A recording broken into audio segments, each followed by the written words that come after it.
Hey everyone, I'm Kelly Burgess. I am the CEO and founder of Burg & Co. Marketing here in Tampa, and we also just opened a second location in Nashville. And I want to talk to you today about SEO and social strategy. So we've been doing our Friday vlogs for a while now, and we took a little bit of an interim because honestly our company just grew drastically and we didn't have any extra free time, which is actually a great thing to say. But we have increased the size of our team, which has freed up just a little bit of my time to be able to do these videos with you again. And I'm very excited about this one. So we have seen a trend lately between organic SEO and social strategy, which now I know that those two have always gone hand in hand, but we're diving in a little bit deeper today, so stick with me. And I do want to throw out the disclaimer right off the bat that this has not been confirmed by Google. This algorithm update has not been confirmed. There's my disclaimer. However, we have been measuring this for the last several months, and we have seen enough trend pattern that I feel very confident sharing this with you today. Okay? But I threw out my disclaimer, so I'm good. However, very confident in this new pattern change. So lately, what we've seen the past few months is that Google has started crawling social pages, so your Facebook, your Instagram, Twitter, and then if Pinterest is in your repertoire, then Pinterest as well, although not every business uses that, nor should every business use that. But this is predominantly for Facebook and Instagram. So Google has started crawling Facebook and Instagram pages of businesses in the same way that they crawl business websites. Now, you may not understand what that means, so we're going to walk through it. But at a very core level, that means that your organic SEO strategy, so what you're doing on your site to make specific pages rank so that more people come to your site, more people convert, right? You make more money, your business succeeds, all of these things. That same strategy needs to be implemented to your social channels. Now, in the past, it has always been good to have your social channels support your SEO strategy, but usually they were separate strategies, right? So you have your organic SEO over here, your social strategy over here, and they have the same brand cohesion because you want a cohesive voice across all platforms, but they didn't do much else. Social was very conversational, very community focused. All of these are great things. And then SEO was very conversion focused, right? And so it used to be seen as social used to be like the human branch of a brand, and then organic SEO used to be like, okay, we're just converting, we're just money related ROI. And so the two had the same voice, but very, very, very different goals. So now, with this new shift, with this new update, those two need to blend a lot more than they have in the past. They need to be one cohesive strategy, not two separate strategies that support each other. And so here's why. Lately, sorry, my screen is going a little bit dim. So lately, like I said, Google has been crawling these social platforms, so Facebook and Instagram, in the same way that it crawls a website. And so there's a couple reasons it's doing that, but the main reason is that we've talked about this in the past, but Google wants to give a good customer service in the same way that any other business wants to provide good customer service, right? And so Google, the service that they provide is they connect people to information. And so if Google is going to rank your site first or rank a specific page of your site first, it's because it believes that you have the best information out there. Not that you're selling the best, but that you have the best, sometimes the best unbiased information available that it can send to its customer base. So it is now crawling these social channels, almost stretching out and seeing, okay, we've seen your website, but what are you bringing to the community? What are you bringing to the conversation around these topics? Do you really have the knowledge that we think you have? And so it's measuring the content that you're posting on these social pages to see if you are adding to that knowledge bank that you swear that you have.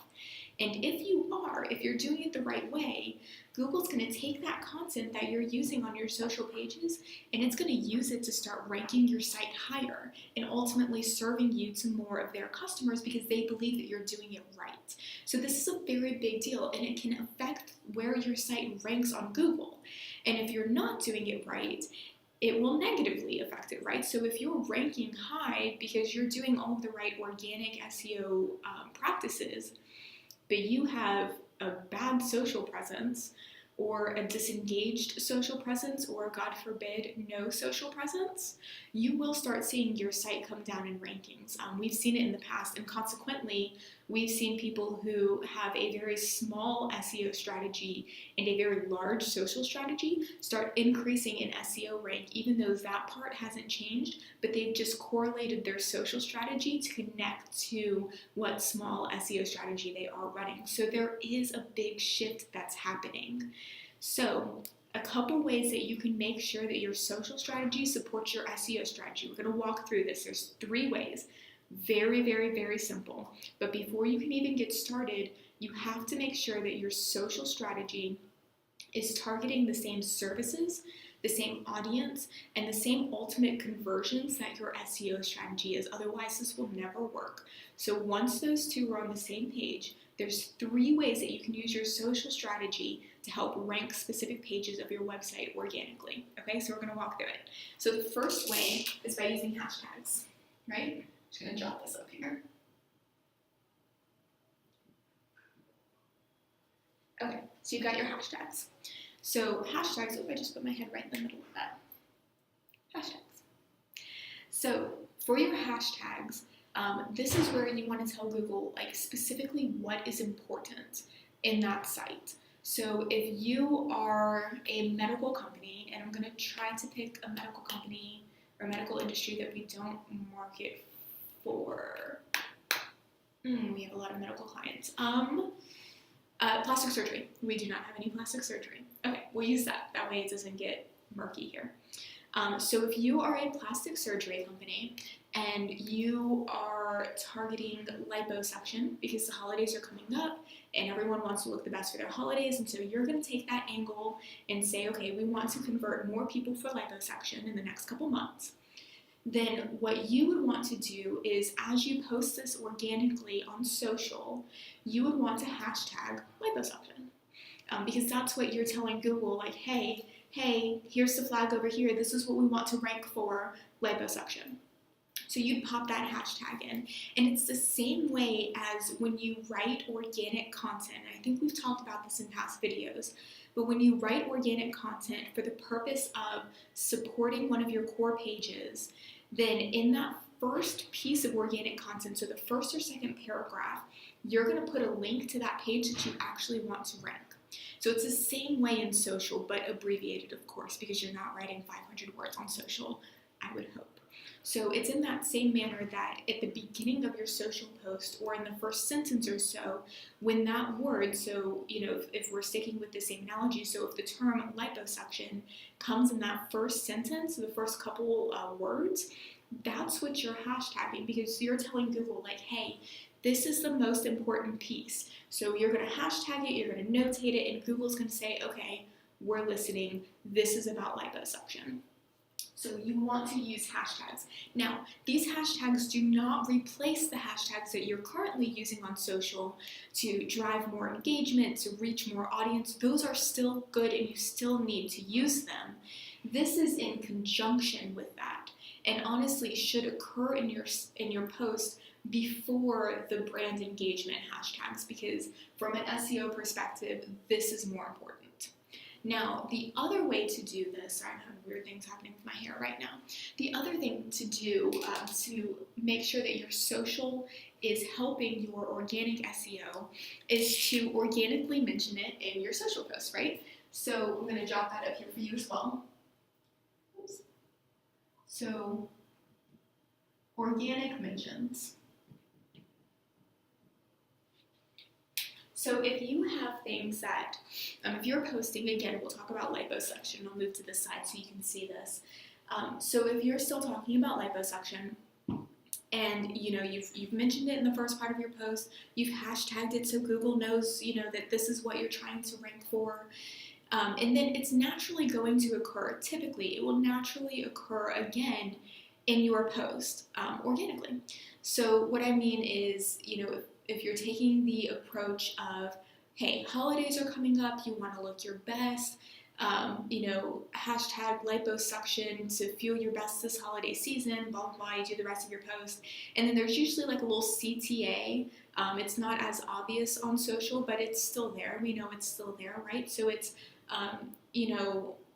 read the 4 reasons why liposuction can help you feel the best on Christmas, or whatever it is, but it's that last sentence that tells your reader what to do next. Like, what is the next step? Do you want them to call you? Do you want them to read something? Do you want them to post a comment below? Like, hey, have you had liposuction from us? Write in and tell us your results, or whatever that looks like that you are asking for. It's that last ask to create engagement that will typically have that same term in it organically.